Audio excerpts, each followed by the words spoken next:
Buenas tardes. Es para mí una alegría poder presentar en la ciudad de Valencia al padre Javier Olivera Rabasi, agradeciendo en primer lugar a don Ramón Crespo, párroco de esta iglesia de Santo Tomás y San Felipe Neri, que nos haya acogido. Muchas gracias también a todos ustedes por su asistencia y sean bienvenidos. El padre Javier Olivera Rabasi es sacerdote católico apostólico romano. Se graduó como abogado en la Facultad de Derecho de la Universidad de Buenos Aires.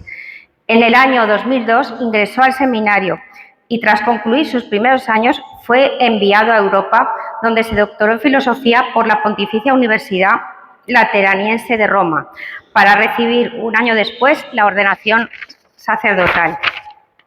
Se doctoró en Historia cum laude y es además profesor universitario en Ciencias Jurídicas y Sociales.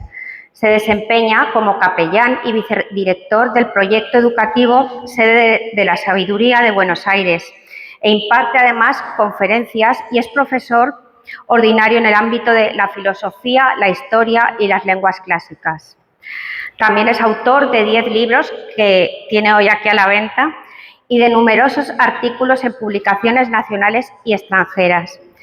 Es miembro del número del cuerpo académico del Instituto de Investigaciones Históricas Juan Manuel de Rosas y cofundador de la Orden San Elías, una sociedad de vida apostólica que tiene por fin la misión ad gentes y el apostolado de la contrarrevolución cultural. Su canal de YouTube, que no te la cuenten, cuenta con más de 272.000 seguidores, habiendo entrevistado, entre otros, a Alberto Bárcena, a Javier Paredes y al prior del Valle de los Caídos, y elaborado también programas sobre multitud de temas de mucho interés para los católicos españoles, como la Agenda 2030, sobre nuestra reina Isabel la Católica, las cruzadas, los mártires de la guerra civil española, educar en tiempos de Sodoma, nuestro santo San Vicente Ferrer y sus profecías, y sobre el Santo Cáliz. Hoy va a hablarnos del tema Vivir en Cristo en 1984, en atención a la famosa novela de George Orwell. Ciertamente estamos viviendo tiempos muy especiales, en los que cada día hay un control mayor sobre nosotros y en los que se nos está imponiendo una gobernanza mundial que no hemos votado y que es contraria a toda libertad. Tiempos en los que lo que antes era bueno, ahora se dice que es malo, y lo que antes era malo, ahora se dice que es bueno. Tiempos en los que la vida, la igualdad, la libertad, la familia son atacados ferozmente por leyes de ideología de género y otras. Tiempos de tiranía y de pensamiento único. Todos, desde nuestro puesto, estamos llamados a luchar contra este gigante mundial. También mi lucha diaria, desde mi puesto de responsabilidad pública, lo hago todos los días, que algunos de vosotros ya conocéis, y lucho por vida, familia, igualdad y libertad. Y lo hago por Dios y con la ayuda de Dios. Todos debemos luchar contra esta gobernanza mundial, contra esta Agenda 2030, que también se nos impone sin haberla votado. Y aunque es un tema mundial, quiero recordar lo que dijo el Papa Benedicto XVI respecto a España, que está siendo especialmente atacada hoy día por todo este globalismo. Dijo el Papa Benedicto: el diablo sabe los servicios prestados por España a la Iglesia de Cristo. Conoce la misión de España, la evangelización de América por España, el papel de España durante la Contrarreforma, la persecución religiosa de los años 30. El diablo ataca más a los mejores y por eso ataca especialmente a España y la quiere destruir.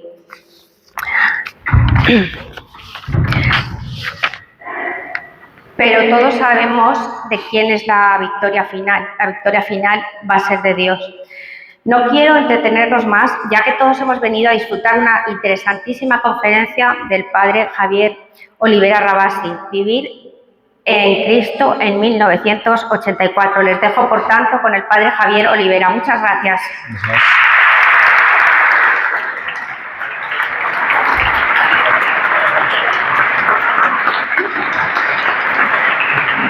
Bueno, muchísimas gracias. Antes que nada vamos a comenzar con una Ave María, aprovechando estar en un templo a Nuestra Señora de los Desamparados, ¿no? Los que podemos nos ponemos de pie. En el nombre del Padre, y del Hijo, y del Espíritu Santo. Amén. Dios te salve María, llena eres de gracia, el Señor es contigo, bendita tú eres entre todas las mujeres, y bendito es el fruto de tu vientre Jesús. Santa María, Madre de Dios, ruega por nosotros pecadores, ahora y en la hora de nuestra muerte. Nuestra Señora de los Desamparados, San Vicente Ferrer, en el nombre del Padre, y del Hijo, y del Espíritu Santo.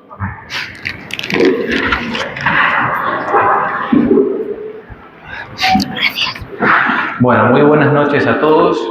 Especialmente agradezco a don Ramón por el permiso de estar aquí presente, a la señora Ángeles Pedo también, a los que me han albergado en esta noche. Estoy con un grupo de 25 jóvenes argentinos visitando la Madre Patria. Mañana, si Dios quiere, iremos para Francia y después terminaremos en Roma. Estamos haciendo un viaje como de fin de curso visitando aquello que queda todavía de lo que fue la cristiandad, ¿no? Mientras podamos hay que hacerlo. Ustedes tienen casi todos los días esta posibilidad, pero para nosotros es un privilegio gigantesco. Bueno, es un gusto a su vez enorme el poder disertar aquí, en concreto en Valencia, en tierras del gran San Vicente Ferrer, el ángel del Apocalipsis, ¿no? Como se le ha llamado. Y es un gusto porque, en primer lugar, estoy hablando de la Madre Patria, España, que es de alguna manera, como uno puede intentar devolverle algo, muy poco, poquísimo, de lo que esta tierra española nos ha dado a nosotros, los que venimos del otro lado del charco, ¿no? Eso es importante que un español lo tenga en cuenta. A veces hay una especie de, actualmente en las últimas décadas, una especie de complejo de ser español, ¿no? La verdad es que lo que ha hecho España es algo único en la historia de la Iglesia.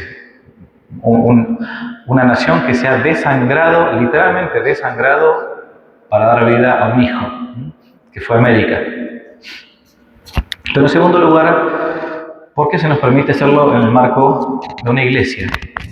En el marco donde se enseñan las virtudes cristianas, es decir, en el marco donde solamente la verdad que libera puede ser enseñada.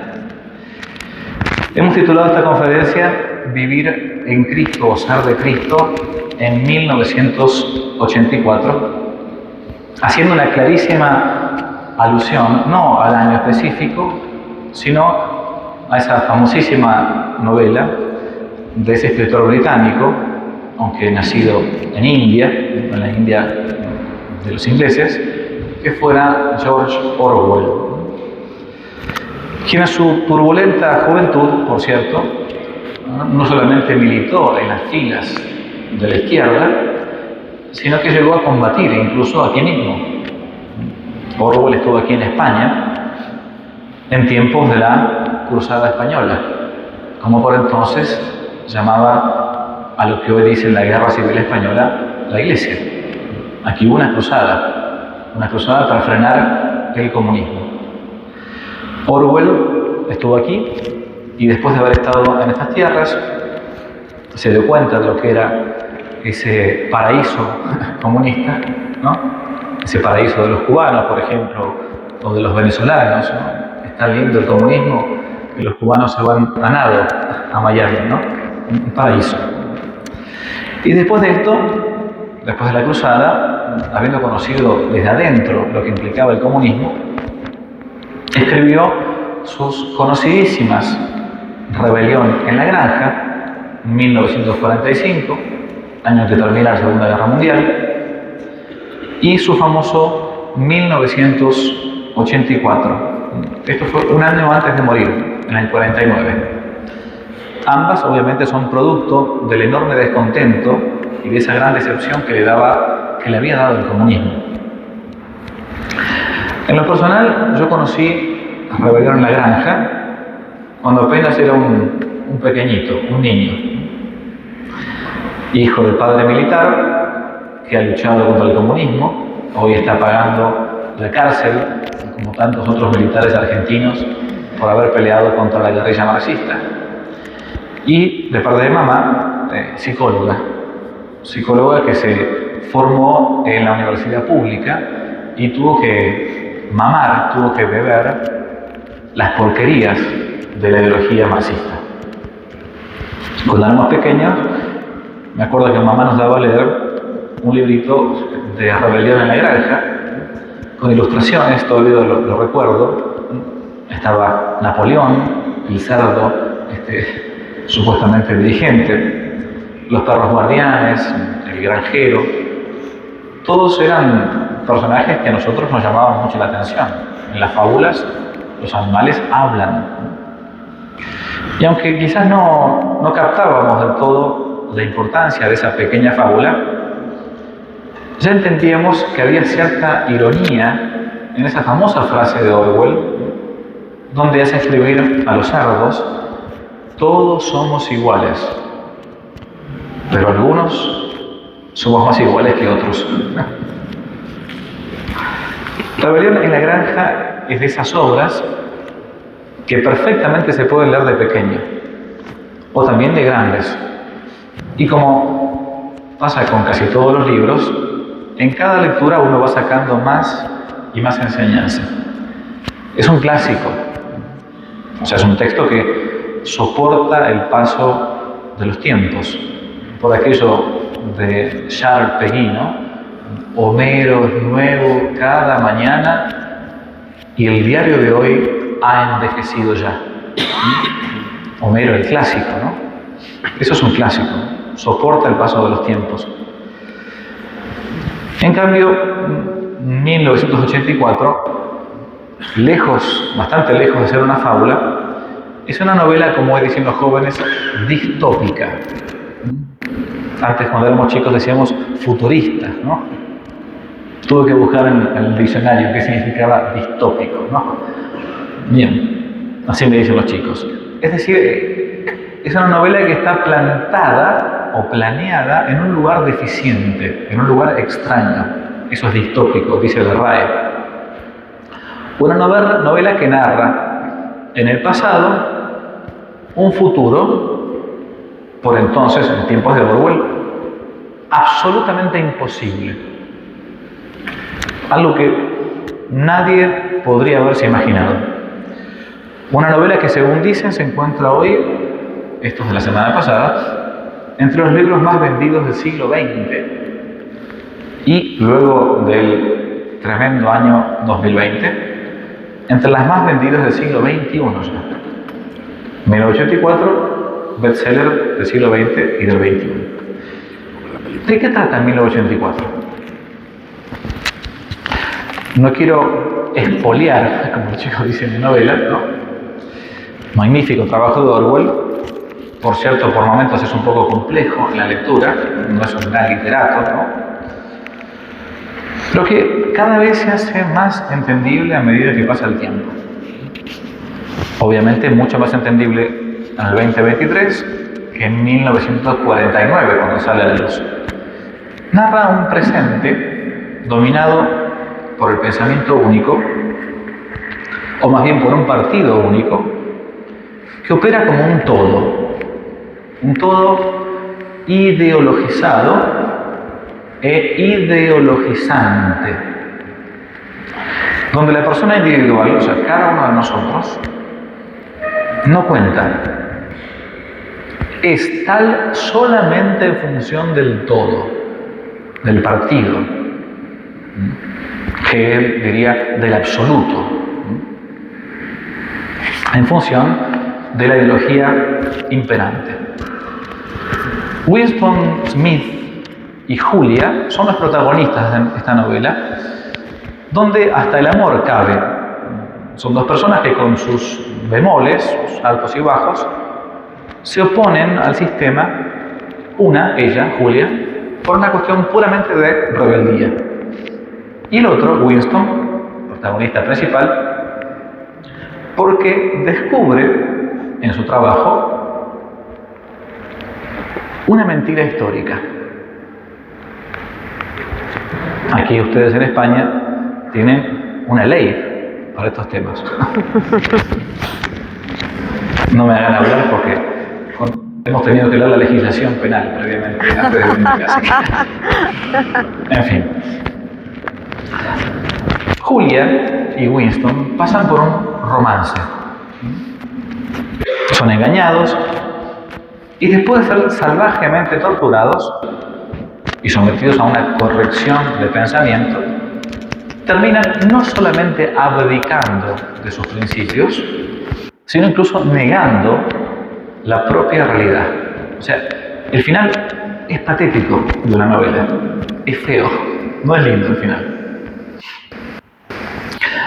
¿Y por qué? Porque al final de cuentas, el sometimiento a las ideologías, cualquiera que fuese la ideología, no es otra cosa que el sometimiento de la voluntad a la sinrazón. No el sometimiento del intelecto, sino el sometimiento de la voluntad. Uno ve algo, el intelecto dice rápidamente lo que ese algo es, la esencia de la cosa, pero por un sometimiento de la voluntad debemos cambiar la realidad. En la novela 1984 son 3 los principios sagrados del partido que todo lo gobierna. El partido se llama Innsbruck. El primer principio sagrado es la neolengua. El segundo es el doble pensar, es decir una cosa pero pensar otra. Y el tercer principio sagrado es la mutabilidad del pasado. El personaje central, Smith, como decía, descubre que el partido, de modo sistemático, elude, tergiversa y trastorna la historia, aduciendo la famosa frase, ya inmortalizada por Orwell: quien controla el presente, controla el pasado. Y quien controla el pasado, controla el futuro.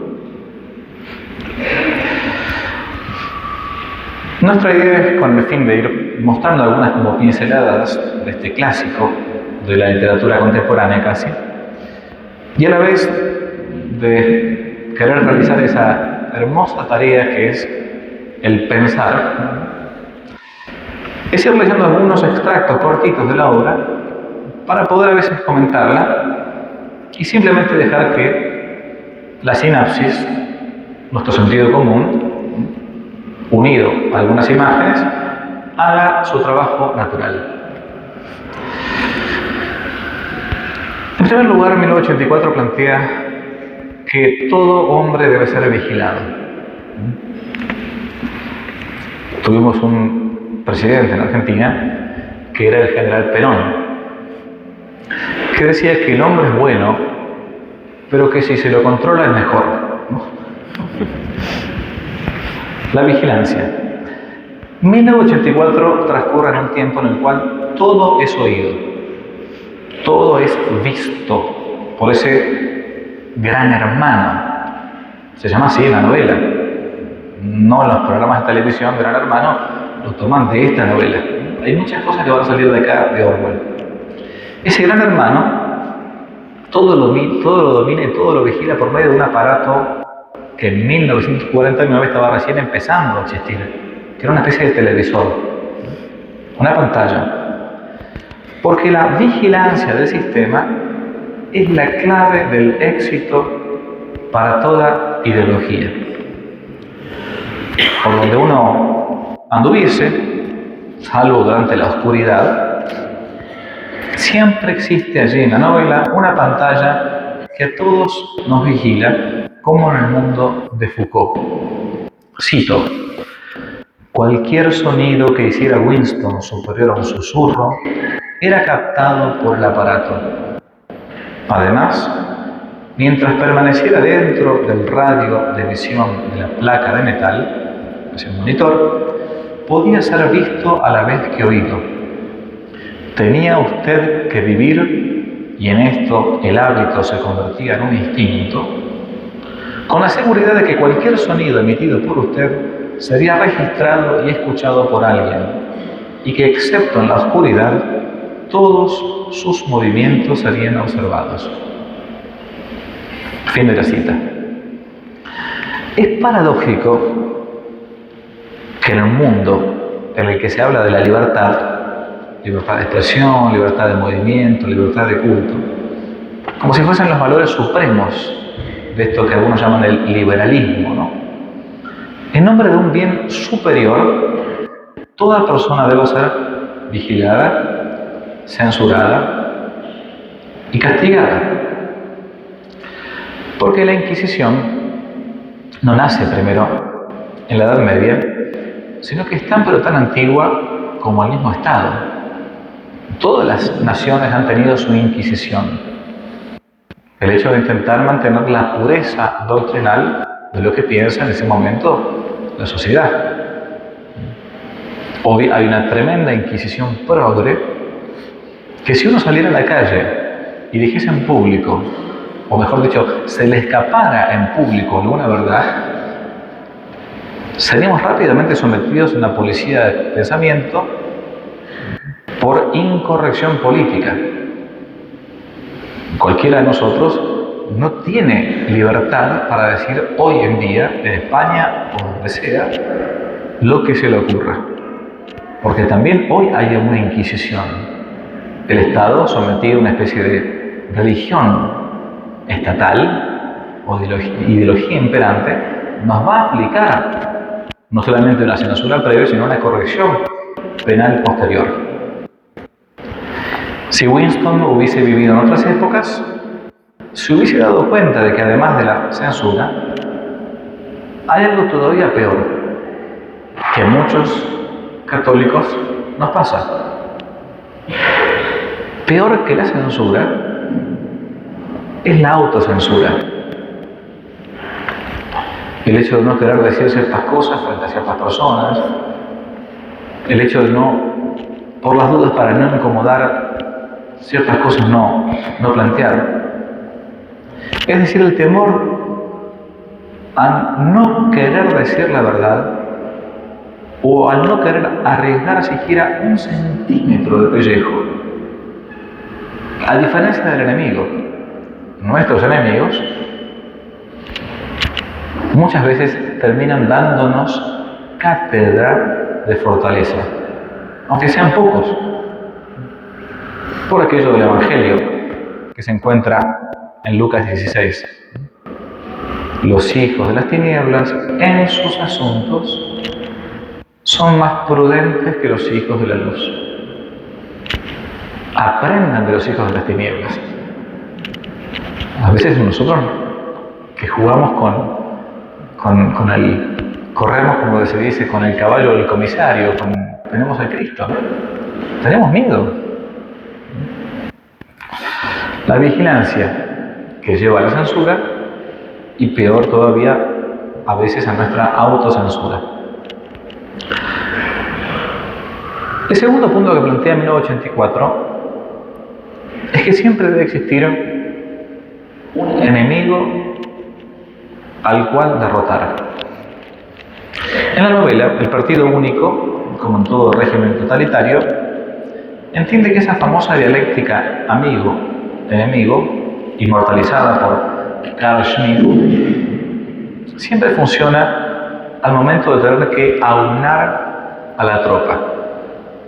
Todo régimen totalitario necesita tener en mente que el otro es el enemigo, y al enemigo ni justicia. No se concede ni siquiera un tranco de pollo. En el caso de 1984, ese enemigo es ni más ni menos que el pueblo. El pueblo es enemigo de la sociedad. Y ese pueblo tiene nombre y apellido en una persona.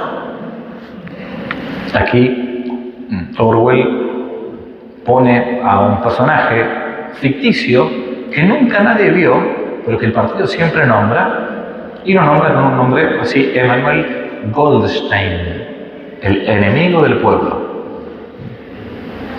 ¿Quién era Goldstein? Existía. Nadie nunca lo había visto.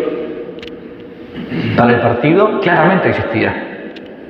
Cito: Goldstein se había dedicado a actividades contrarrevolucionarias. Había sido hasta condenado a muerte, pero se había escapado misteriosamente, desapareciendo para siempre. Era el enemigo público, el enemigo de la sociedad, el enemigo del partido. Era aquel enemigo que no estaba de acuerdo con los principios del Estado. El ser más despreciable de todos. El nombre a quien todos insultaban apenas era nominado. Eres uno de ellos, decían. Eres de la hermandad. La hermandad era aquella agrupación supuestamente secreta que quería oponerse a ese régimen totalitario.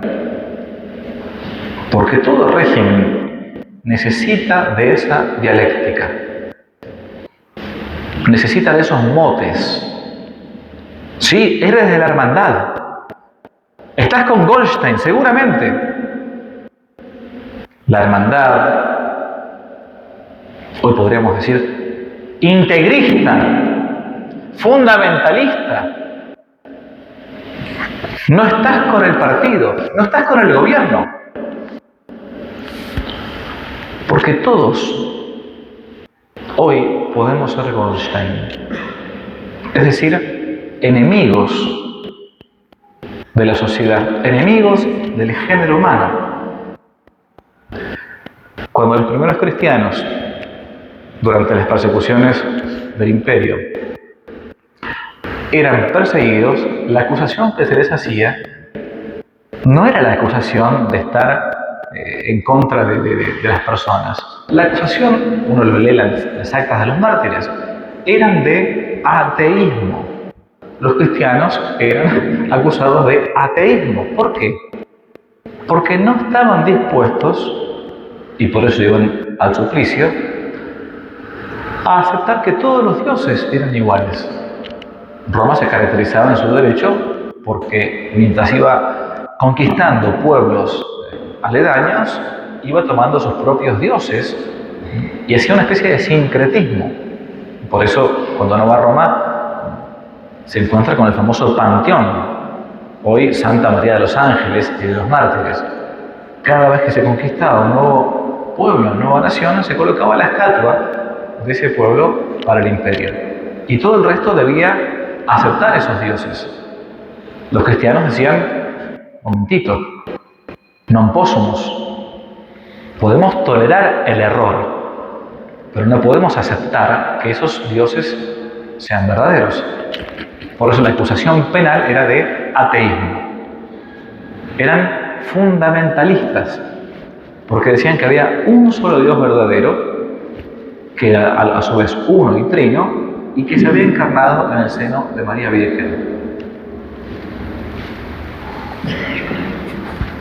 Podemos ser tildados también así. Hace poco le oí decir a un político español lo siguiente: si quieres un empleo estable, eres Goldstein, es decir, extrema derecha. Si respetas a tus padres y exiges el derecho a educar a tus hijos, extrema derecha.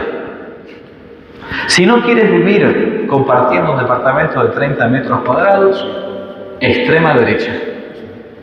Si amas a tu patria, extrema derecha.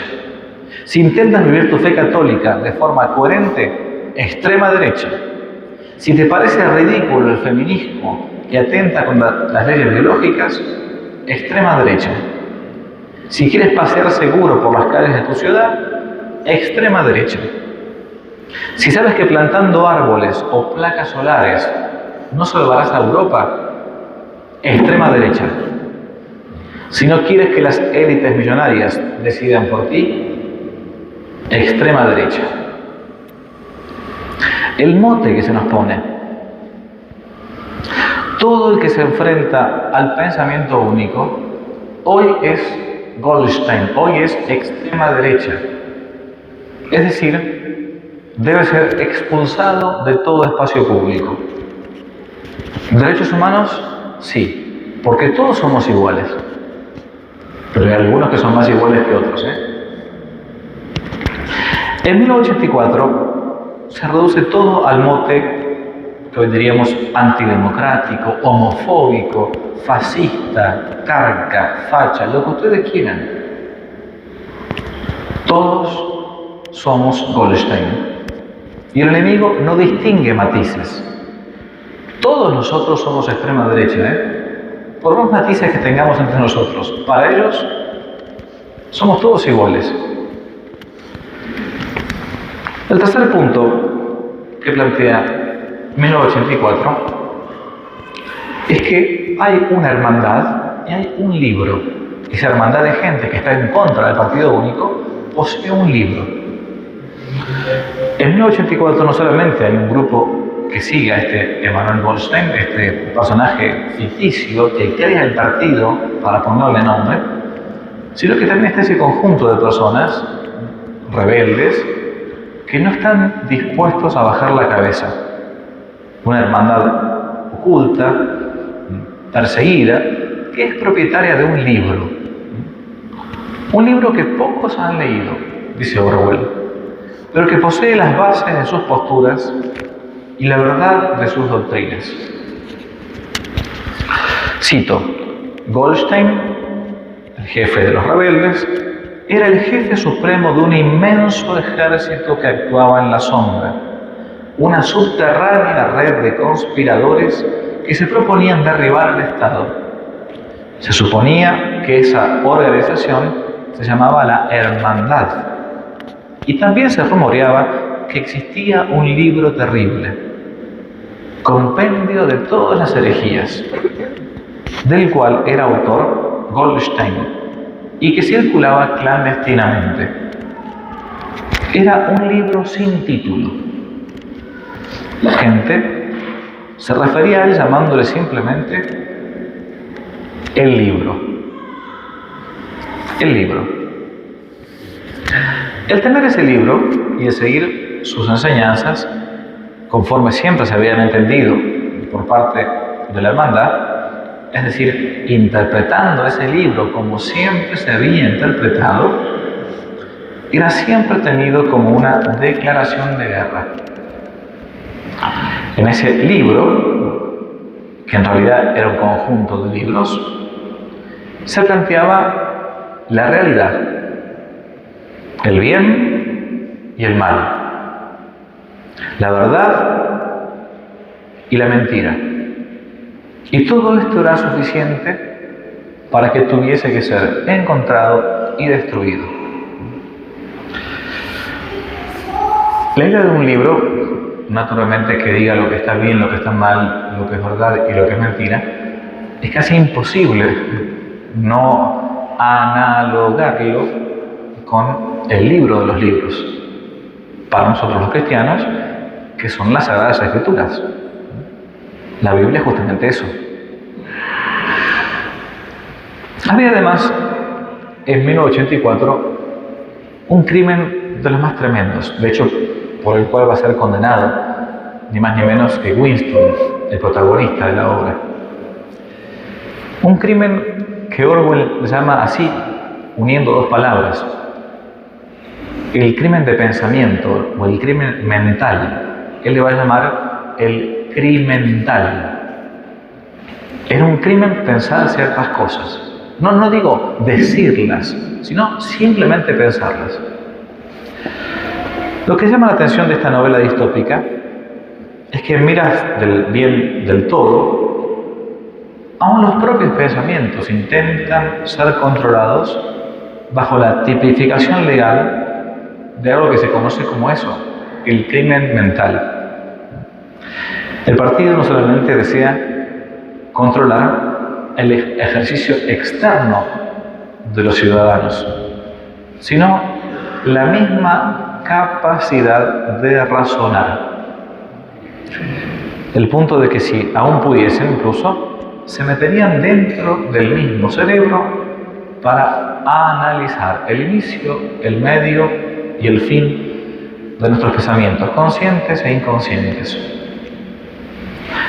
Así sucede con Winston, de hecho, quien sin siquiera quererlo está divagando en pleno trabajo que suponía para él, como dije antes, tergiversar la realidad histórica de los diarios, de las revistas, para que concordaran con lo que el partido decía. En cierto momento, casi distraído y dejándose llevar por la divagación, había escrito en un papel, casi garabateando, esta frase: abajo el gran hermano. Se le escapó una verdad, ¿no? Escrita. Súbitamente, dándose cuenta de esto, Orwell añade: Winston había cometido el crimen esencial que contenía en sí todos los demás. El crimen mental. Crimen mental. El crimen mental, sigue diciendo, no podía ocultarse durante mucho tiempo. En ocasiones, se podía llegar a tenerlo oculto años enteros, pero antes o después lo descubrirían a uno. ¿Qué es el crimen mental? Es el pensar una cosa, pero en público decir otra. Es pensar que varón y mujer son varón y mujer, pero decir algo distinto. El crimen esencial en organizaciones totalitarias, como las que presenta Orwell, es ese delito sedicioso de llamar a las cosas por su nombre, de plantear que la realidad es independiente de lo que se diga o se piense de ella. Es aquello que decía Chesterton: llegará un día en que será preciso desenvainar una espada para decir que la hierba es verde en verano. Eso será un crimen. El crimental o crimen mental, como llamaba Orwell, bien puede quedar impune durante mucho tiempo. Pero, salvo que uno se vaya convenciendo de su malicia y lo vaya todo el tiempo reprimiendo contra su propio intelecto, en algún momento de la vida aflora, reverdece, porque no se puede encorsetar la inteligencia por mucho tiempo. No se puede aplacar la verdad que clama a los cuatro vientos. El mundo orwelliano, entonces, no solamente controla lo que se dice, sino lo que se piensa. Vamos a ver si funciona esto que intento pasar, que tiene audio. Esto pasado hace apenas un mes en Londres.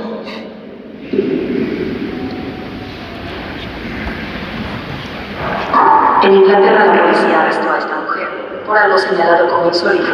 Los motivos de su arresto fueron estar rezando, en su mente, cerca de una clínica abortista en Birmingham, en donde la autoridad local tiene prohibido que la gente rece o que ofrezca algún tipo de asesoramiento a mujeres embarazadas.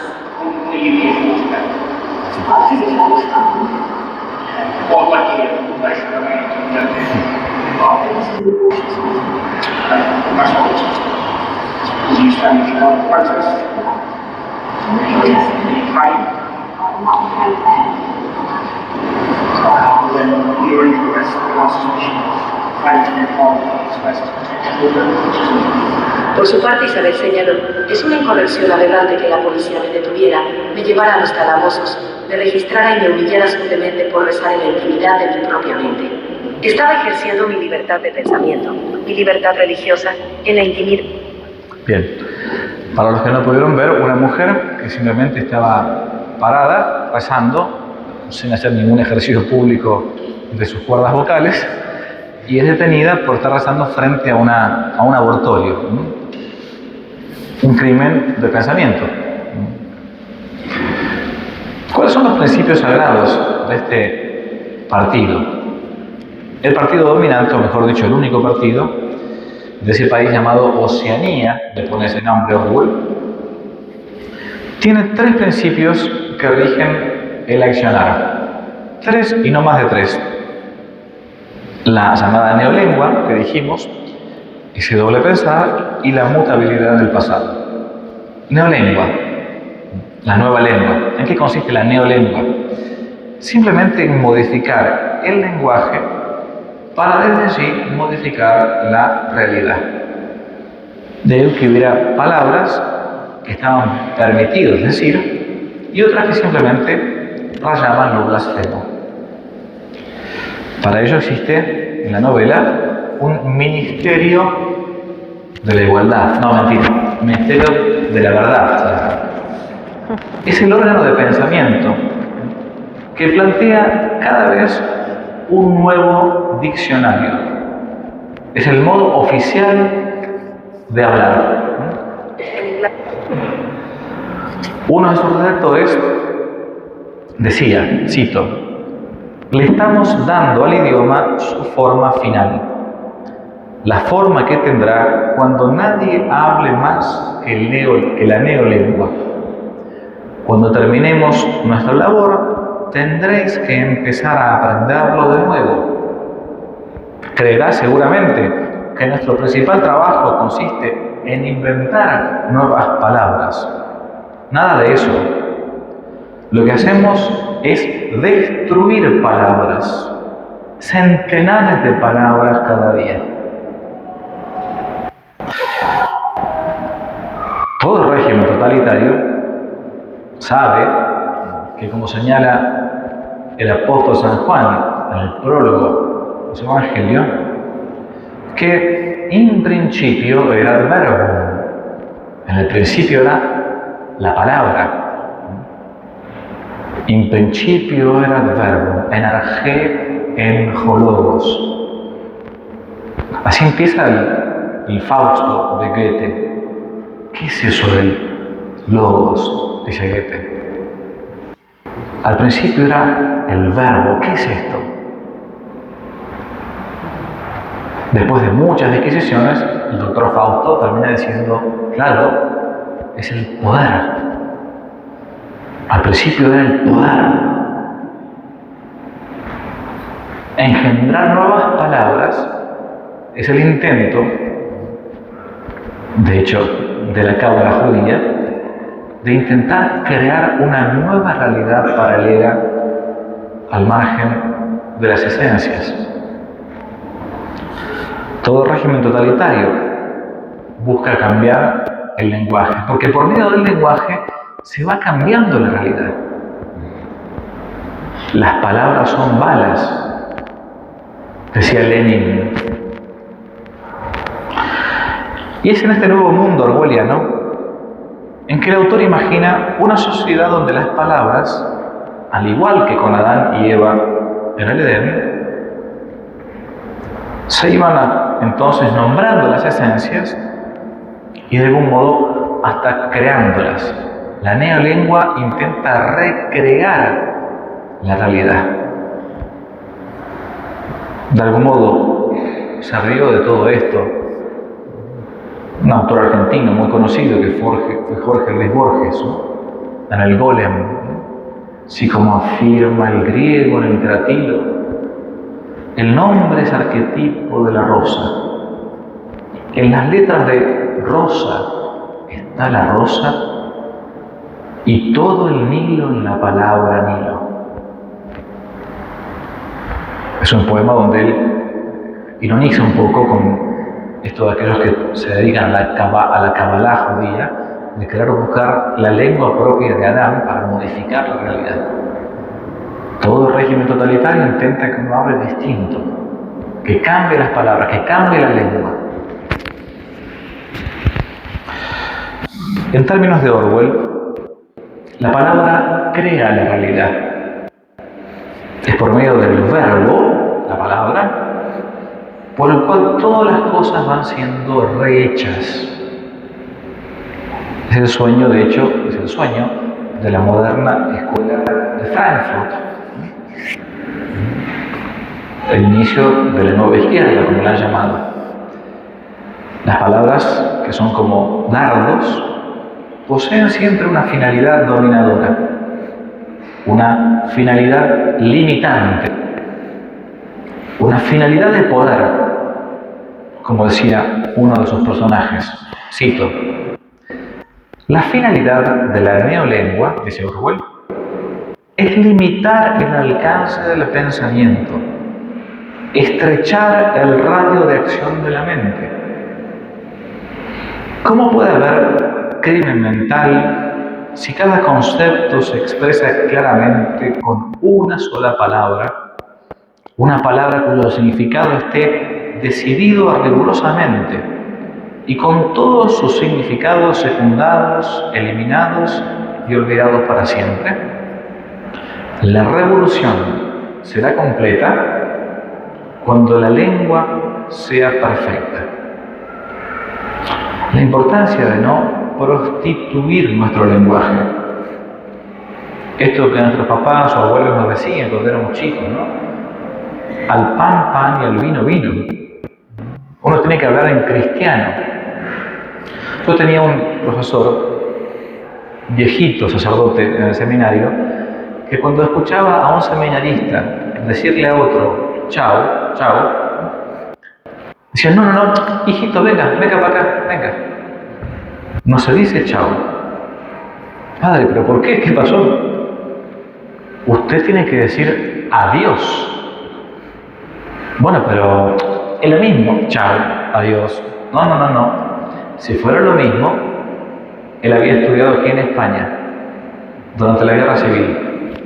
Si fuera lo mismo, la República Española no hubiese prohibido la palabra adiós.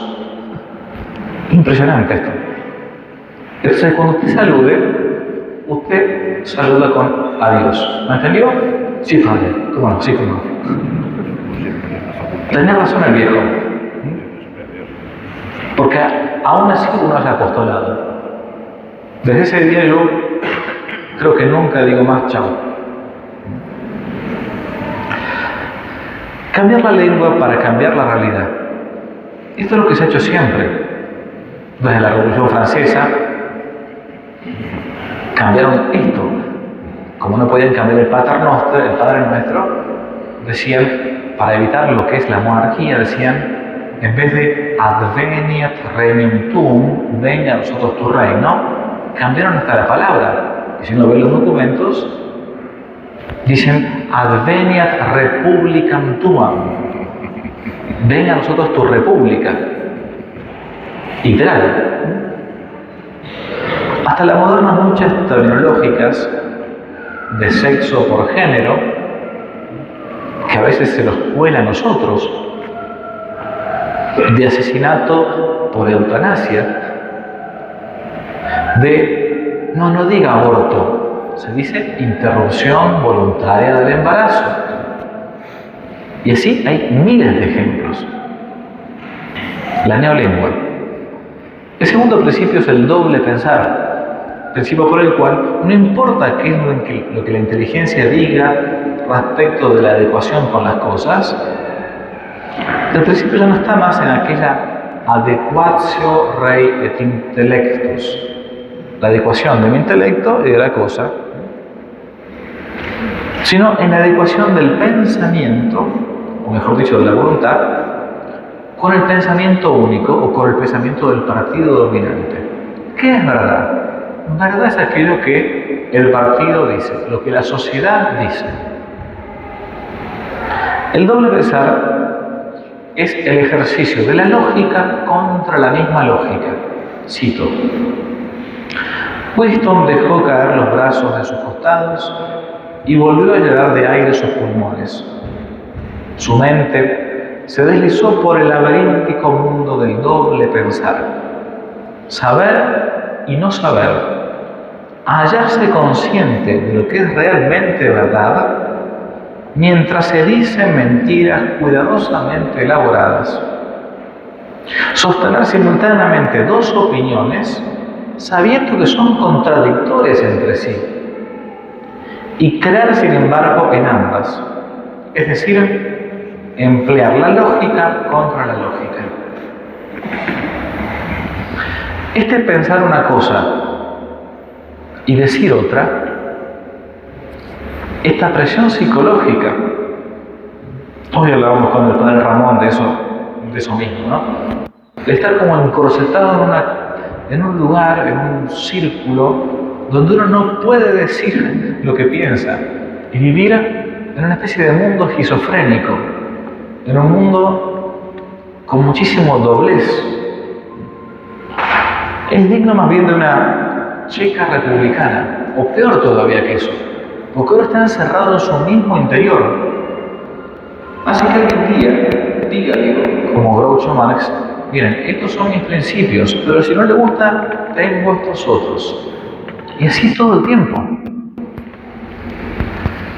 Se trata de ese corsé que opera como una especie de autorrepresión de la inteligencia, y que se puede padecer en todos lados, desde el trabajo hasta la universidad, desde la misma iglesia hasta una verdulería de barrio. Por momentos pareciera como imposible decir que el rey está desnudo. A veces el rey está desnudo, es como el cuento de Andersen, pero nadie lo puede decir. Ese sofocante ejercicio del doble pensar. Cito: doble pensar significa el poder, la facultad de sostener dos opiniones contradictorias simultáneamente, dos creencias contrarias albergadas a la vez en la mente. El intelectual de partido sabe que está trucando la realidad. Este proceso ha de ser consciente, pues si no, no se verificaría con la suficiente precisión. Pero también tiene que ser inconsciente, para que no deje un sentimiento de falsedad en la persona y por tanto de culpabilidad. El doble pensar está arraigado en el corazón mismo del partido. Todo esto es Orwell. Decir mentiras a la vez que se cree sinceramente en ellas. Olvidar todo hecho que no convenga recordar. Y luego, cuando vuelva a ser necesario, sacarlo del olvido solo por el tiempo que convenga. Negar la existencia de la realidad objetiva sin dejar ni por un momento de saber que existe esa realidad que se niega. Todo esto es indispensable. Ante un interrogatorio, en una encrucijada intelectual del protagonista, Orwell nos señala qué es lo que debió padecer Winston. Cito: el partido nos decía que se negase la evidencia de ojos y de oídos. Esta era su orden esencial.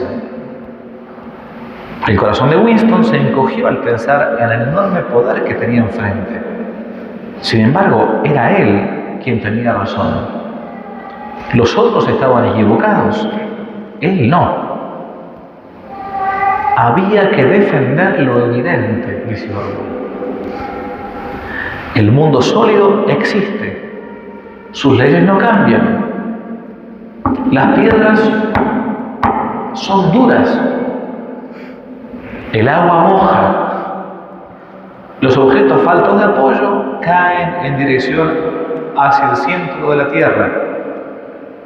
Y entonces escribió y dijo: la libertad consiste en decir que 2 más 2 son 4.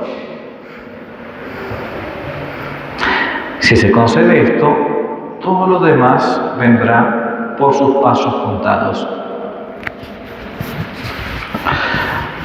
La libertad consiste en poder decir que 2 más 2 son 4. no hay libertad alguna sin la verdad. Y no hay virtud alguna sin la verdad. Solamente la verdad os hará libres, decía el Nazareno. Ese doble pensar. Hay un tercer principio interesantísimo, que es el cambio del pasado. En 1984 es fundamental cambiar el pasado. El principio se llama así, la mutabilidad del pasado. El pasado existe, pero siempre en vistas del presente. Y como tal, puede cambiar, pues no es más que un relato. Winston, el protagonista, tenía esa tediosa función de rectificar los datos que no concordaban con el partido, con lo que el partido decía. En determinado momento, toma él conciencia de que el partido estaba abiertamente cambiando no algunos datos accidentales, sino la historia misma de los hechos pretéritos. Siempre se había dicho que su país, Oceanía, como se llamaba, había sido aliada durante años con otro país llamado Eurasia. Pero a partir de determinado día, el mismo partido comenzó a decir exactamente lo contrario. De ahí que él se preguntara, cito, si el partido podía alargar la mano hacia el pasado y decir que este o aquel acontecimiento nunca había ocurrido, esto resultaba mucho más horrible que la tortura y que la muerte. Él, Winston, sabía que Oceanía, su país, había estado aliada con Eurasia, otro país, durante 4 años atrás. Pero, ¿dónde constaba ese conocimiento? Solo en su propia conciencia. Si todos los demás aceptaban la mentira que puso el partido, si todos los testimonios decían lo mismo, entonces la mentira pasaba a la historia y se convertía en verdad. Era como una especie de ley de memoria censurado.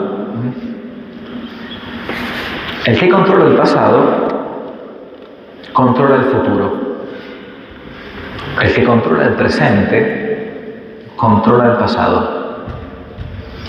Y sin embargo, todo esto es Orwell, el pasado alterable por su misma naturaleza nunca puede ser alterado. Todo lo que ahora era verdad había sido verdad eternamente y lo seguiría siendo. Era muy sencillo. Lo único que se necesitaba era una interminable serie de victorias que cada persona debía lograr sobre su propia memoria. A esto le llamaban control de la realidad. Pero en neolengua había una palabra especial para ello. Era el doble pensar el pasado. Fin de la cita. En todas nuestras patrias se ha intentado siempre modificar lo que pasó antes. En la mía, para no hablar de la de ustedes, también se ha hecho algo parecido. Cuando hay un pensamiento único, no solamente se hace esa damnatio memoriae, como hacen los romanos, esa condena de la memoria, o esa conspiración del silencio, sino que incluso se tergiversa la historia para hablar de algo muy lejano y no meternos con hechos más recientes. España fue la pionera de la conquista de América, de la evangelización de América. Fue la última de las naciones que impone, algunos dicen hasta tardíamente, la Inquisición. Sin embargo, por haber sido ese haber tenido ese carácter ejemplar, aquello que decía José María Pemán, ¿no? Cuando se trata de contemplar la maravilla de una nueva hazaña, los ángeles que están junto a su silla miran a Dios y piensan en España. Lo de América y España fue una maravilla. Y ahora resulta que un español habla de eso como si tuviera que pedir perdón por ese lavado de cerebro histórico que de modo sistemático se viene haciendo aquí desde hace casi, no digo un par de décadas, hace un par de siglos. Un español tiene que estar orgulloso de tener sangre española. No puede ser que venga un hispanoamericano para decírselo. Pero nos han prostituido hasta el pasado.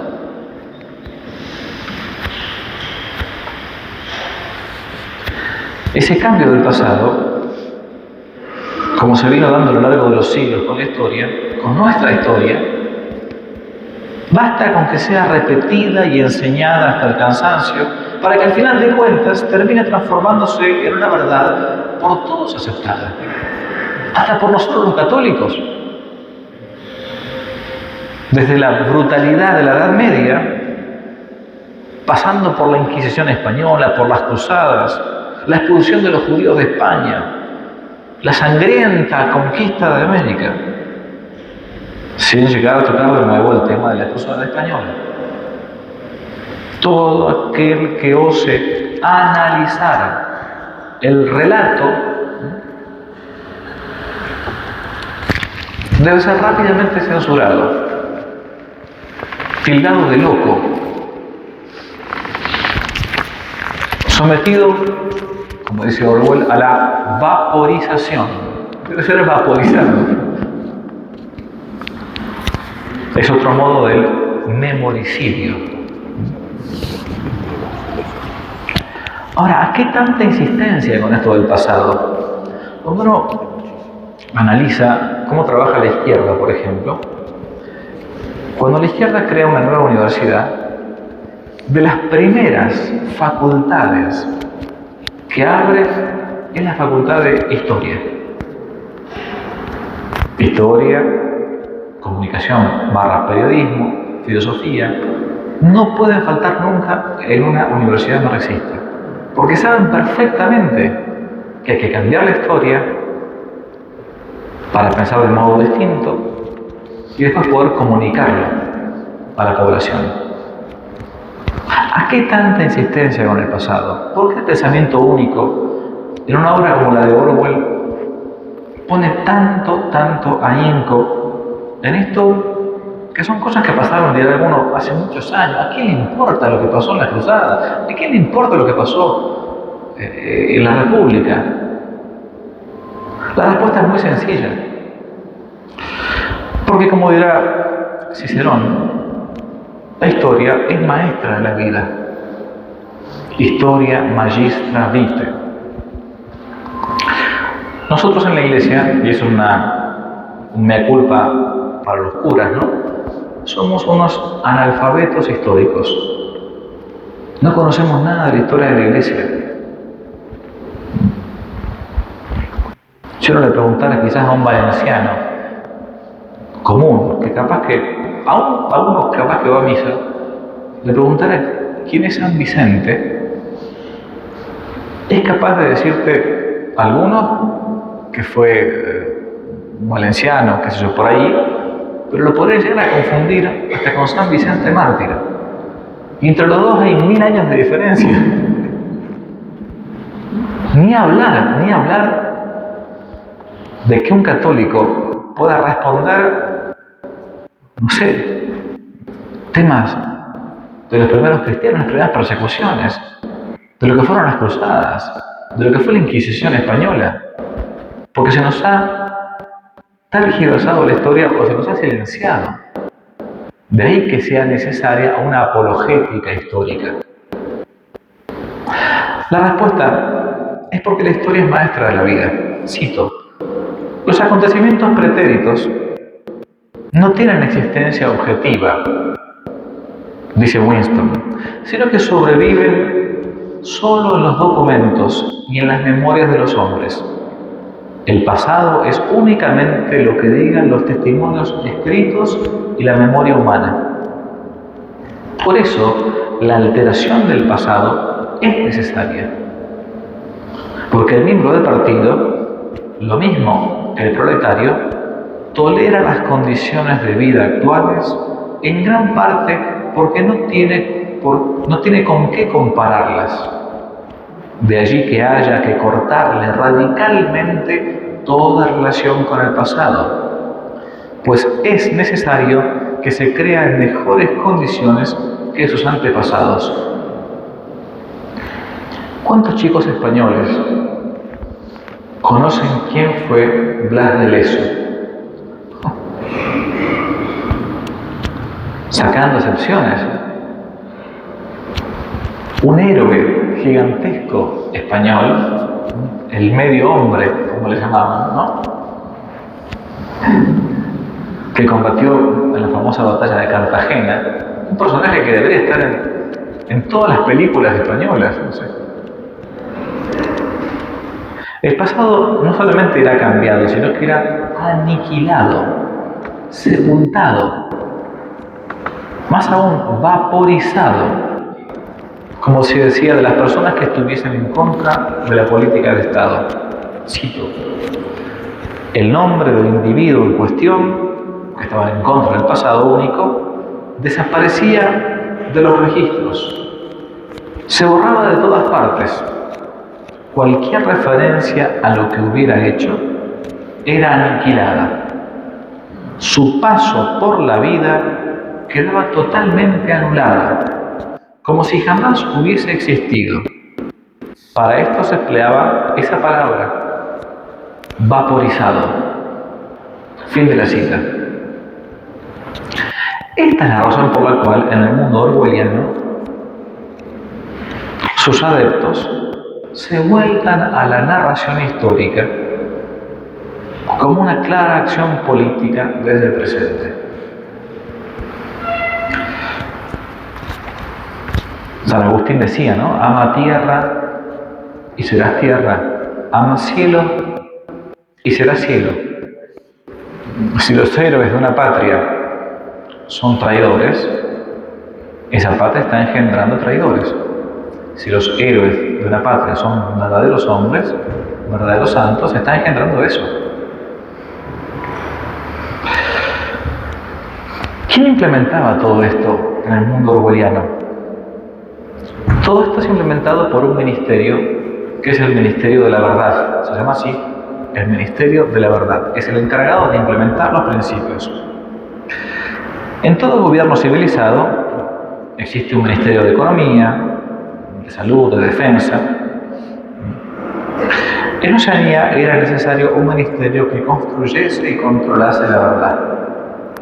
Cito: la principal tarea del Ministerio de la Verdad era no reconstruir el pasado, sino proporcionar a los ciudadanos periódicos, películas, libros de texto, programas de telepantalla, son palabras de Orwell, comedias, novelas, con toda clase de información, instrucción o entretenimiento. Fabricaban desde una estatua a un eslogan, desde un poema lírico a un tratado de biología, desde la cartilla de los niños hasta el diccionario de la neolengua. El Ministerio de la Verdad era, por así decirlo, el encargado de crear el sentido común, es decir, la filosofía de los no filósofos, como le llamaba Gramsci. Cito: había toda una cadena de secciones separadas que se ocupaban de la literatura, de la música, del teatro, en general de todos los entretenimientos para los proletarios. Allí se producían periódicos que no contenían más que informaciones deportivas, sucesos y astrología, noveluchas sensacionalistas, películas que resumaban sexo y canciones sentimentales. Había incluso una sección conocida en neolengua con el nombre de Pornosec. Era la encargada de producir pornografía para los proletarios. Cuando yo leí estas líneas, me fue imposible no acordarme de un famoso discurso de García Linera, ex vicepresidente de un país hispanoamericano que es Bolivia. Hasta el año 2019 este hombre fue vicepresidente, que en un discurso para intelectuales de izquierda dijo esto que les paso ahora, que es apenas 2 minutos, de lo que debe ser la revolución de un intelectual de izquierda. El paralelismo con Orwell es impresionante. Allá de la obra, si usamos todos los medios posibles, todas las herramientas posibles, discurso, organización, libros, televisión, novelas, chistes, bromas, teatro, dibujo, todos los medios posibles de expresión del arte y del espíritu humano para transformar los esquemas más profundos del orden ético y del orden lógico con que las personas simples, sencillas, organizan su vida, organizan su mundo. Este es el gran reto de esta revolución, presidente. Este es el gran reto. Hemos avanzado muy bien. Es más fácil hacer una revolución que profundizar en la revolución. Porque es fácil hacer una revolución aprovechando la crisis del orden neoliberal. Pero es mucho más difícil anular el orden neoliberal en el espíritu, en el aula, en la ética, en la forma de organizar cotidianamente la vida cotidiana, en el sentido común. Tenemos que hacer eso. Hay que convencer al que hace la telenovela, al guionista de televisión, al guionista de teatro, hay que hablar con el artista, hay que hablar con el que hace radioteatro, hay que hablar con el que hace presentación de música.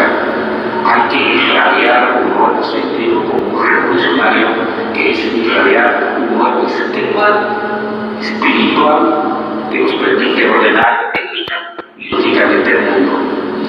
Tenemos una tarea gigantesca, presidente. Esa es la manera en que el intelectual debe comportarse. Usar todos los medios posibles, usar todas las vías posibles, usar todas las herramientas posibles para desmontar el viejo orden lógico y ético del mundo y para introducir las pautas de un nuevo orden lógico y ético del mundo. La escuela, la radio, la televisión, la universidad, los debates, las reuniones, la academia, los sindicatos, los barrios, las reuniones entre Miguel, Maduro, nuestro compromiso con el presidente Chávez, nuestro compromiso con el valiente, abnegado, sacrificado y sencillo pueblo venezolano. Como intelectuales tiene que ser eso. Escribir, pero más allá de escribir, transformar en absolutamente todos los medios posibles de la vida cotidiana para llevar lo que sabemos hacer, ideas. Pero esas ideas y esos esquemas tienen que convertirse en sentido común, en hábito, en juicio y prejuicio, en conciencia y preconciencia de la gente. Y para eso tenemos que utilizar todos los medios. Presidente Maduro, somos luchadores de palabras y de símbolos. Esa es nuestra misión. Para eso hemos estado, para eso hemos estudiado. Y aquí a sus seguidores, presidente, no está solo. Aquí muchos ustedes. Desde Bolivia, con profundo cariño, con profunda admiración, respeto y compromiso con la querida Venezuela, que encendió la llama del siglo XXI. Aquí estamos para dar batalla de todos los niveles.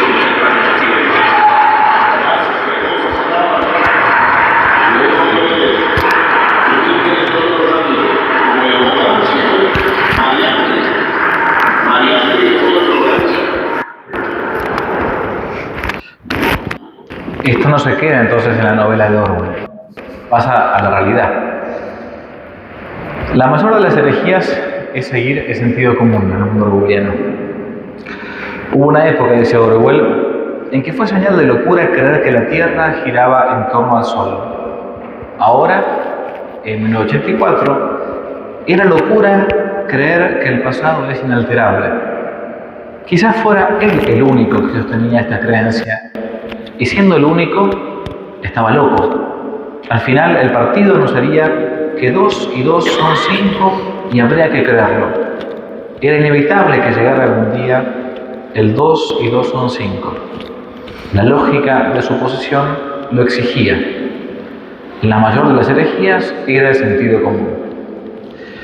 Hay otro pasaje excelente, y casi llegando al final del libro, yo estoy llegando ya casi al final de la conferencia, donde Winston es detenido, hay toda una especie de romance con esta muchacha Julia, y un tal O'Brien intenta doblegar por completo el intelecto y la voluntad de Winston. Así le dice: nosotros controlamos la materia, controlamos la mente. La realidad está dentro del cráneo. Irás aprendiendo poco a poco, Winston. No hay nada que no podamos conseguir. La invisibilidad, la levitación, absolutamente todo. Si quisiera, podría flotar ahora sobre el suelo como una pompa de jabón. Yo no lo deseo porque el partido no lo desea. Debes librarte de esas ideas sobre las leyes de la naturaleza. Somos nosotros quienes dictamos las leyes de la naturaleza. Para esto, el Ministerio de la Verdad debía controlar y reescribir también la realidad aún narrada para los niños.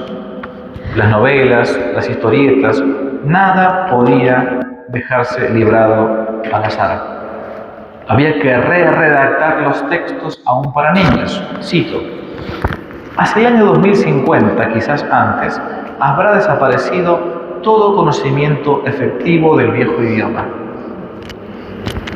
Toda la literatura del pasado habrá sido destruida.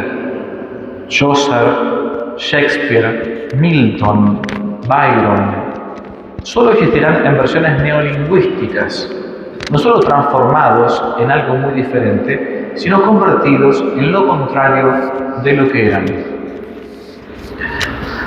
Apenas yo leí esto, me hizo acordar a un correo electrónico que recibí hace algunos meses de una mamá preocupada porque me decía que yo había promovido una novela en clave de género. Yo dije, ¿cómo?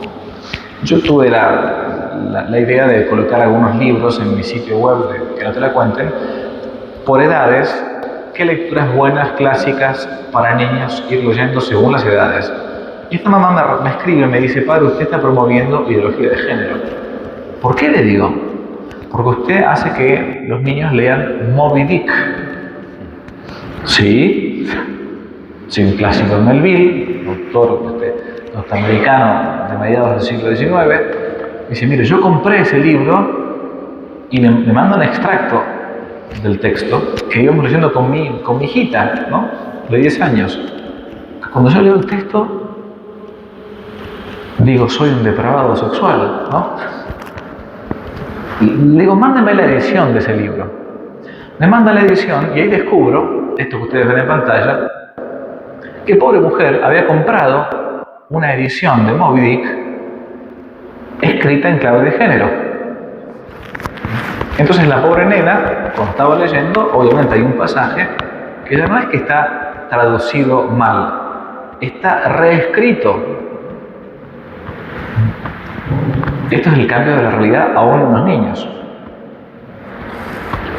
Solamente después de ver bien la edición de esta mamá, nos dimos cuenta que hay toda una serie de narraciones clásicas reinterpretadas o reescritas en esa clave. En serio, desde Blancanieves a Caperucita Roja, pasando por los cuentos de los hermanos Grimm, hasta Pinocho, lo que no se le ocurra. Ojo entonces. Otra cosa que el partido planteaba era la dialéctica intrafamiliar. Un estado totalitario como el que narra Orwell no puede existir sin la ayuda y la colaboración espontánea de los ciudadanos. Los gulags siempre tienen capacidad finita, a fin de cuentas. En una situación por el estilo, el papel de adoctrinamiento de las masas desde la niñez es parte del sistema. De modo que a un niño hay que disponerlo desde pequeño, incluso hasta denunciar a sus propios padres si es necesario. No es que se intentase suprimir la familia, ese Orwell, sino que se la domina de un modo distinto. Se le vacía de contenido, se la utiliza. Cito: el instinto sexual era peligroso para el partido y éste lo había utilizado en provecho propio. Habían hecho algo parecido con el instinto familiar.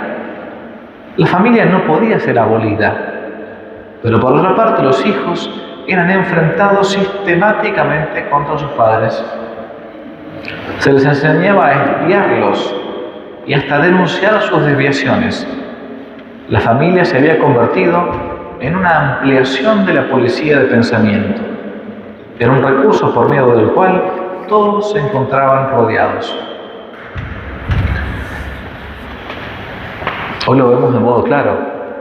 Hemos visto y hasta la promoción de esta denuncia de padres a hijos. Dentro de este ámbito se va a encontrar el sometimiento de la propia voluntad. En una conferencia titulada así, de un gran autor argentino, sacerdote jesuita, el padre Leonardo Castellani, Castellani habla de que hay una decadencia de la inteligencia. La inteligencia, obvio, es una potencia espiritual y como tal no puede decaer en sí misma, porque es inmaterial. Es verdad, pero no puede decaer por sí misma, pero sí puede ir debilitándose por la falta de ejercicio. Inteligo quia volo, decía Santo Tomás, entiendo porque quiero. Y si me obligan voluntariamente a no entender, o a no entender algo distinto, es la voluntad la que finalmente termina sometiéndose a lo falso, a lo errado, a lo irreal. El libro de Orwell termina con un interrogatorio que es durísimo. Orwell es detenido porque es encontrado en un momento como en un crimen in situ, estando con su compañera Julia, hablando de temas contrarios al partido, negando esa verdad única. Y entonces el interrogatorio final es tremendo porque a nosotros nos interpela para nuestra propia realidad. Winston, el protagonista, en plena sala de torturas, se niega a decir que el pasado puede ser cambiado en el presente. El torturador, entonces, mientras él está acostado y recibe cargas de electroshocks, le dice: tú no eres metafísico, Winston. Hasta este momento nunca habías pensado en lo que se conoce por existencia. Te lo explicaré con más precisión. ¿Existe el pasado concretamente en el espacio? ¿Hay algún sitio, en alguna parte? ¿Hay un mundo de objetos sólidos donde el pasado siga existiendo? No, respondió Winston. Entonces, ¿dónde existe el pasado? En los documentos, está escrito, respondió. ¿En los documentos? ¿Y dónde más? En la mente, en la memoria de los hombres. En la memoria. Muy bien. Pues nosotros, el partido, controlamos todos los documentos y controlamos todas las memorias. De manera que controlamos el pasado, ¿no es así? Winston responde: pero ¿cómo van ustedes a evitar que la gente recuerde lo que ha pasado? Es un acto involuntario, no puede uno evitarlo. ¿Cómo vas a controlar la memoria? La mía no la habéis controlado.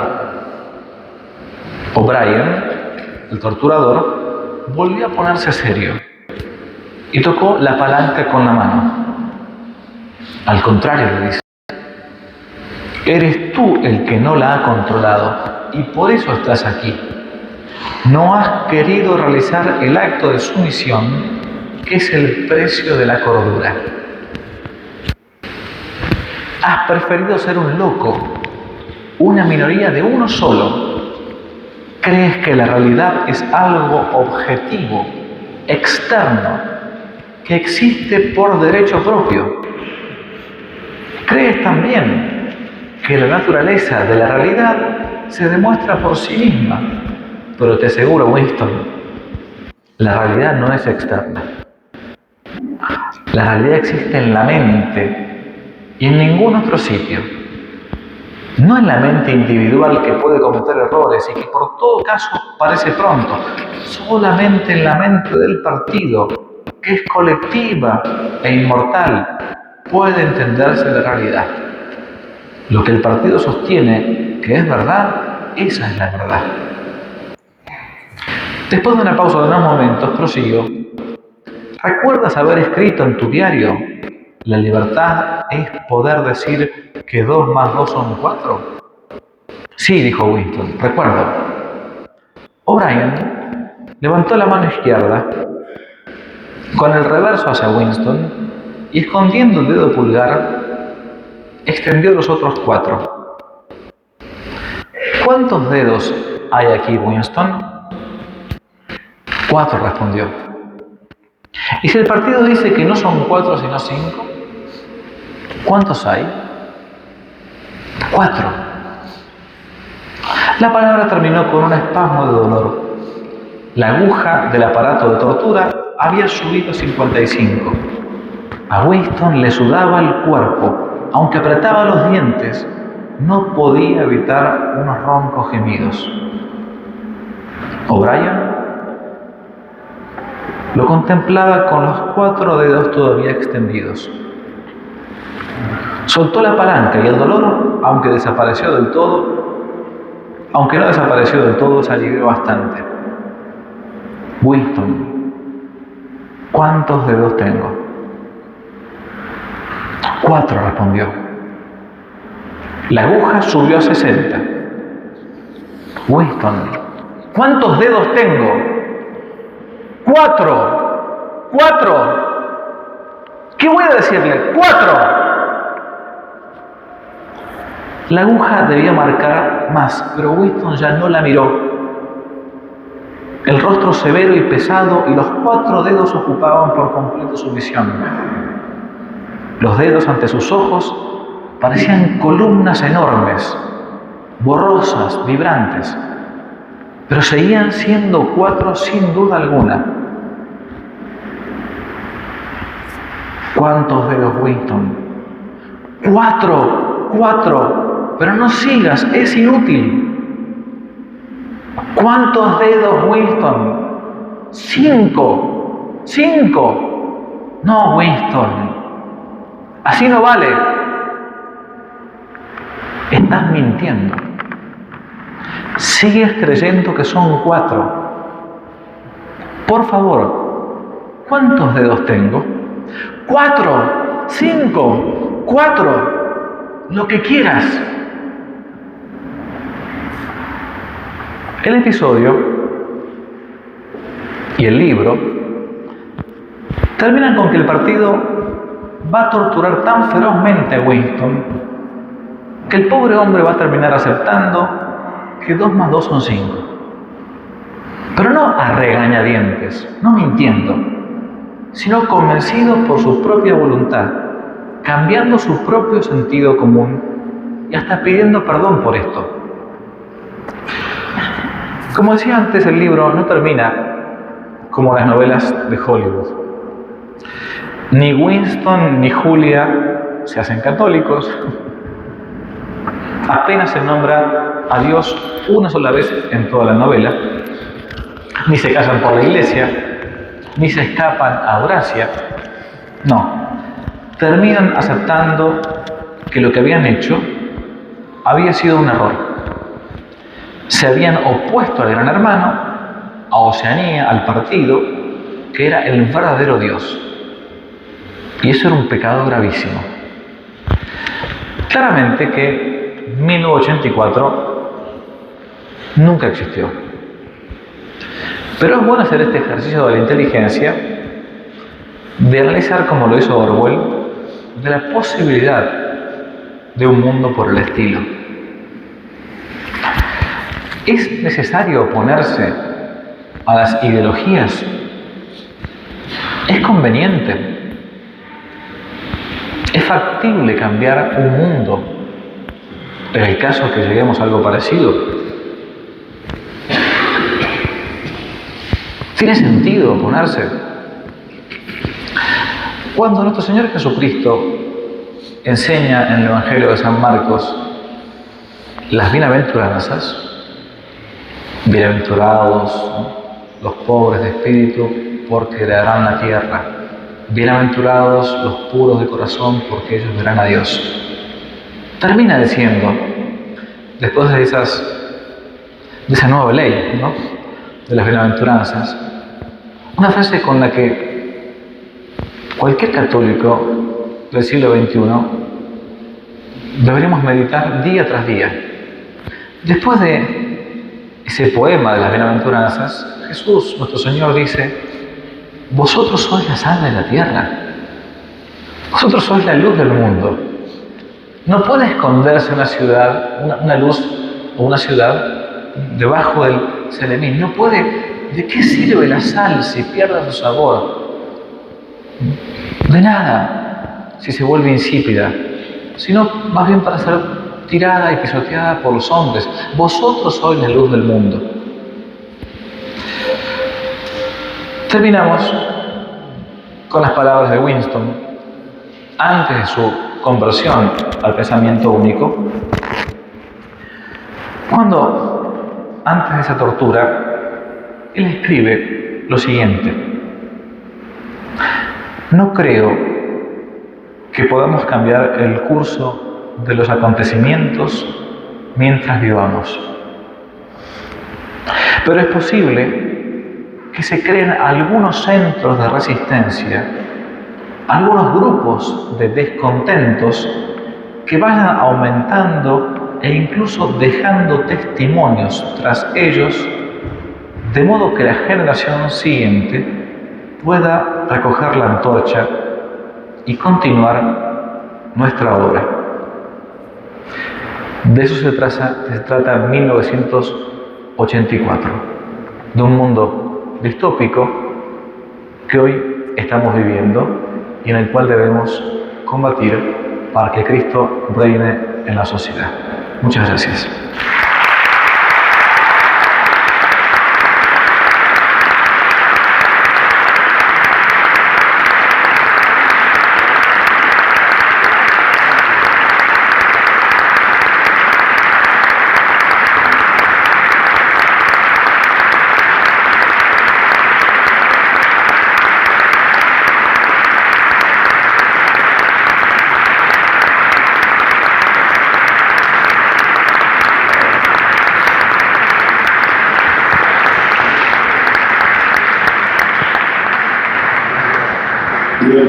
Me pide Javier que nos diga que al fondo hay unas mesas con libros simples que lo recabéis para la visión de agentes y también para apoyar este centro de recuperación cultural.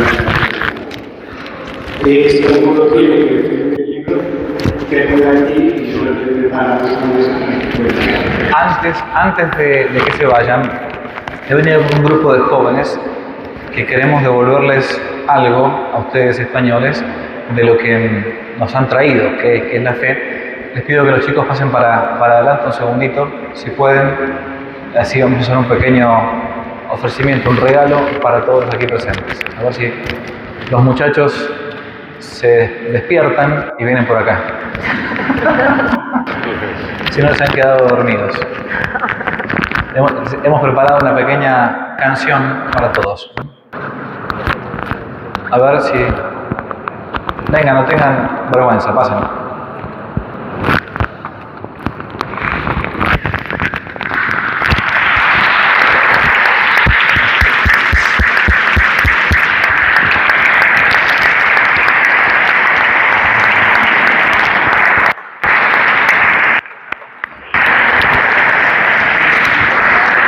Estos muchachos que están viajando conmigo son chicos que están terminando o han terminado ya su colegio y Dios mediante van a pasar a la universidad.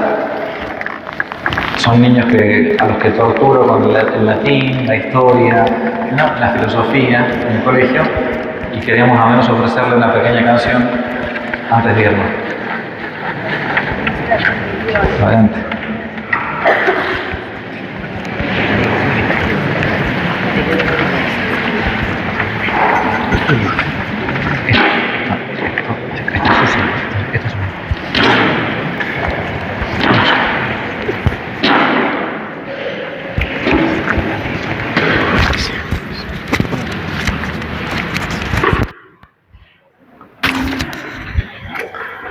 No están acostumbrados a cantar ante tanto público, así que...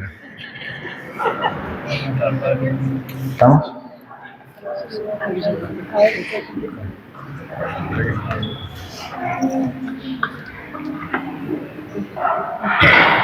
¿Vamos?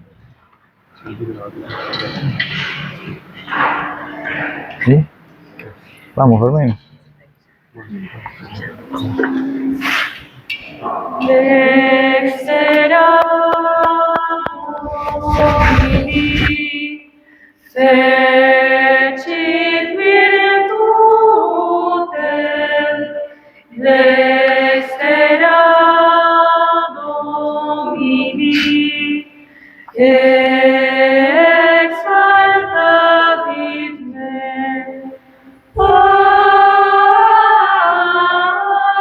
Alleluia, alleluia, dextera Domini, exaltavit me, dextera Domini, fecit virtutem, dextera Domini, exaltavit me.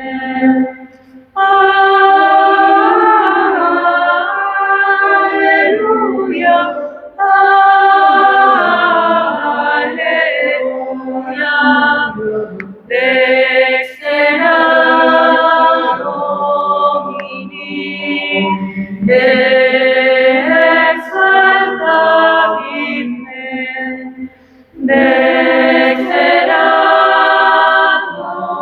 Domini, fecit virtutem, dextera Domini, exaltavit me. Muchas gracias.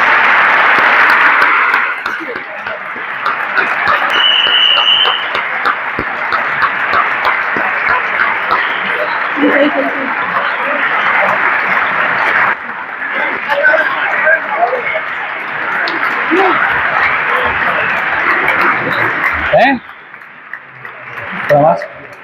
Bueno, ya que pidieron una más, otra más. Vamos, dale, vamos rápido. Vamos, apúrense. Vamos. Dale, dale, dale. Dale que es tardísimo. Vamos que es tarde. Vamos que es tarde.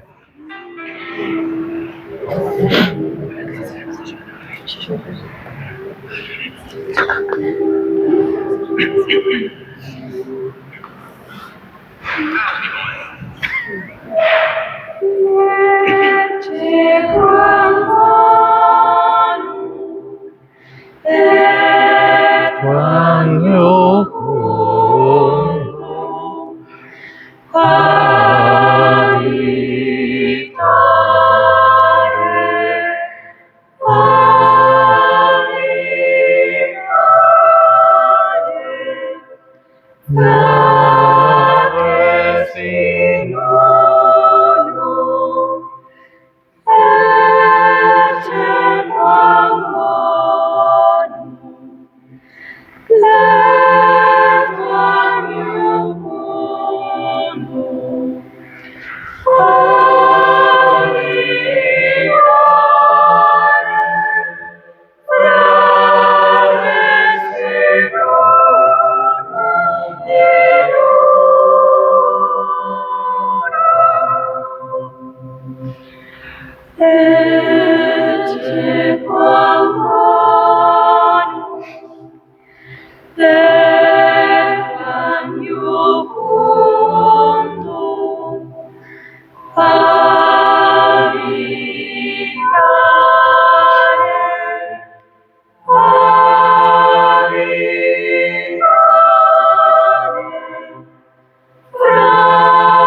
Bueno, ahora para terminar les voy a dar la bendición.